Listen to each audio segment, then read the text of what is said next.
Hi folks, it's Ryan Burns, and today I wanted to tell you about an incident that I doubt many of you know about. It was unknown to me as well until very recently. On March 7th, 1972, an anonymous phone call was made to TWA's headquarters in New York around 11:30 that morning. The caller directed airline officials to a locker inside their terminal at Kennedy International Airport in New York, known as JFK. Inside the locker, a note and 2 Army duffel bags were found. The note warned that 4 TWA planes would be blown up at 6-hour intervals beginning at 1 p.m. Eastern Time if $2 million was not put in these bags and handed over at a set time and place. The typewritten note also suggested that only 4 people knew the identity and location of the bombs, and that each bomb was set by one of these 4 men, and that the 4 men are all unknown to each other. TWA immediately directed all of their aircraft to be grounded until inspections could be made. One of these TWA aircraft, a 707 bound for Los Angeles, had just taken off from JFK 15 minutes earlier and was then directed to return. Once they landed, the passengers were quickly hurried off and 2 bomb-sniffing dogs were sent aboard. Remarkably, these 2 dogs were already at JFK giving a demonstration for several FAA officials.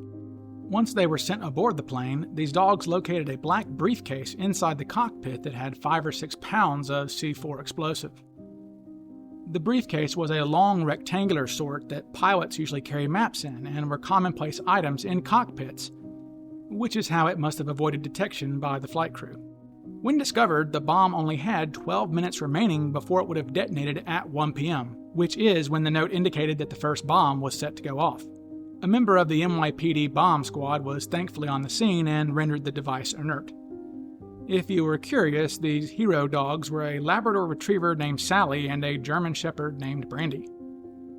Though bombs had exploded at airliners before, this was the first time that a telephoned bomb threat had actually resulted in the discovery of a real bomb.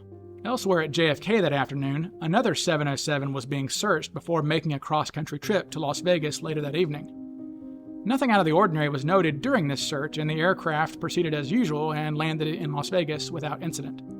After the plane landed and the passengers and crew were removed, it was again boarded and inspected by law enforcement there in Vegas. Once more, nothing was found. Then, at 3:55 a.m., about 10 minutes before ground crew were set to refuel the aircraft for a flight to London, an explosion rocked the front of the plane, blowing the right side of the cockpit completely away. Despite ground crewmen getting on and off the plane throughout the night, nobody was on board at the time of the explosion and nobody was killed or wounded. What's remarkable is that the aircraft was being guarded throughout the night by law enforcement, who had been directed to place surveillance on TWA planes worldwide. So this bomb must have been placed on the aircraft in New York and escaped detection twice. It's also worth pointing out that the bomb going off at 3:55 a.m. Pacific time lined up with the last entry on the note's 6-hour timetable, which was 7 a.m. New York time.